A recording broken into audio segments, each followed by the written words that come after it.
Well, I'm down in Port Erin, and we're talking to Pippa, who's been doing the media rounds this week. It's amazing. Congratulations, Pippa. Now, okay, we're in the location which is this, but you're in the restaurant.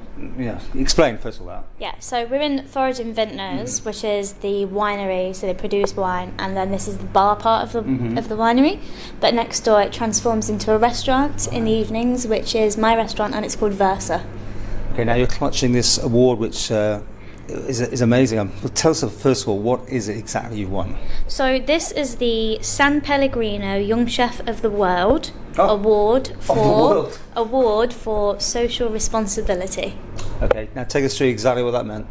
So about 8 months ago, I did basically a master's application online. It was ridiculous, to be honest, like down to how many grains of salt kind of application. It was actually quite pathetic. And I just kind of entered, not for a joke, but definitely with not really any intention of progressing through the competition, because I mean, I have worked in some Michelin restaurants, but I'm not like up there with, you know, these chefs that don't sleep and work in 3-star Michelins. I just, you know, I'm in Port Erin. So I entered, then I didn't hear anything at all. So then when it came to the announcement of actually who's progressed through, I was sat in Secret Pizza having a pizza, and I was just scrolling through, and then, well, there was me and my face and my dish called What She Found. So then I've basically just been to London to cook. Turns there was 2,400 people applied. Over 10% was women this year, which is a big increase. And yeah, so there was 4 of us to get an award, and now we go through to Milan next year for the whole world final. Okay, now break this all down.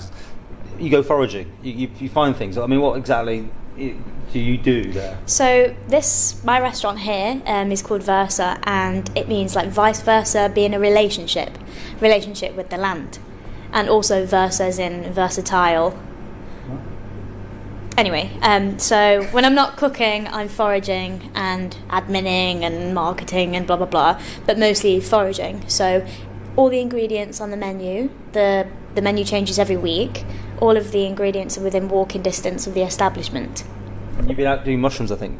We've got some outside you've been running and getting, haven't you? Yes, yeah. So you just go and find them. I mean, yeah, so if I literally walk out here and walk up Bradder and back in the summer, I can come back with like 2 bin bags full of mixed salad.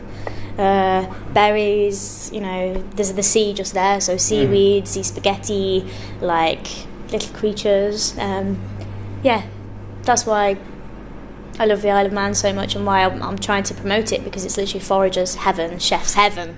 So cheers to the Isle of Man. That's a celebratory glass, isn't it? That must be an amazing thing to have been there in London, all the glitzy and everything, and you heard your name come out, right? So it was a very long day, especially when we had welcome drinks till very late the night before. Buckets of moe, you know. Nice. And gosh, so I was at the Waitrose School of Cookery. God, I can't even speak. On Finchley Road for like 8 a.m.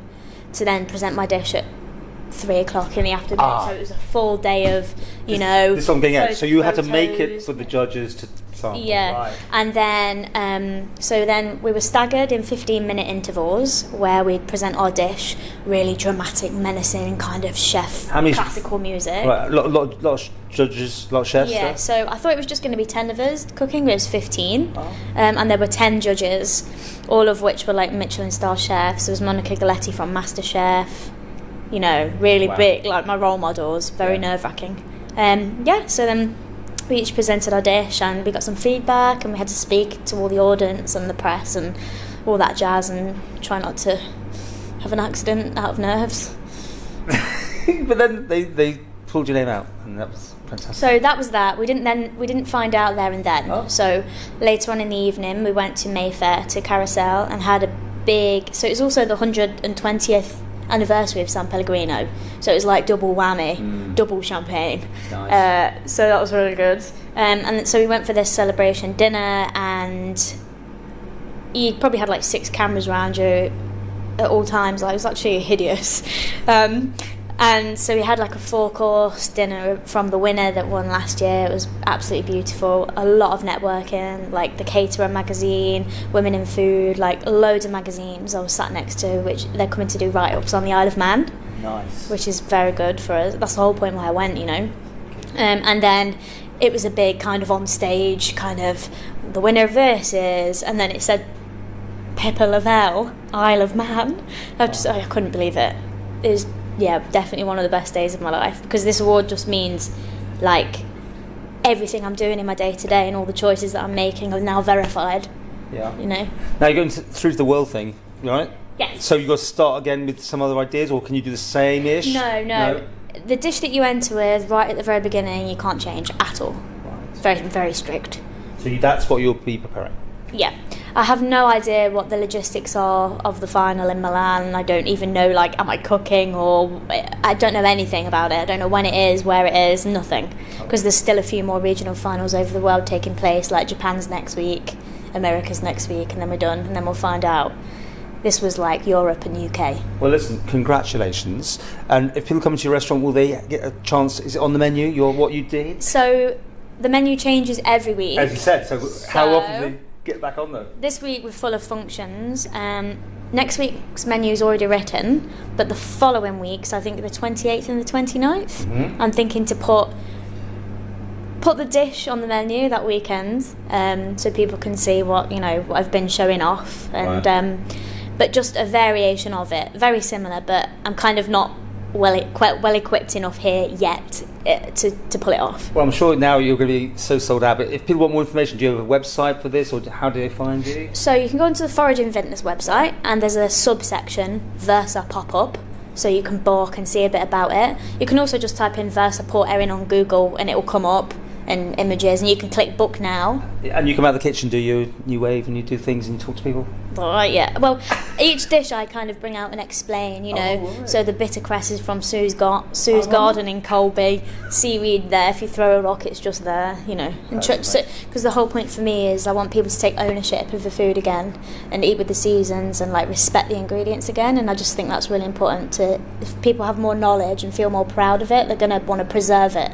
And obviously, with the way the world's going, we need that attitude a little bit more. So that's the aim. But mostly, please follow the Instagram, VersaIOM. That's where the menu is published every week. You can see all the ingredients, like we're foraging, and pictures of the food and special offers.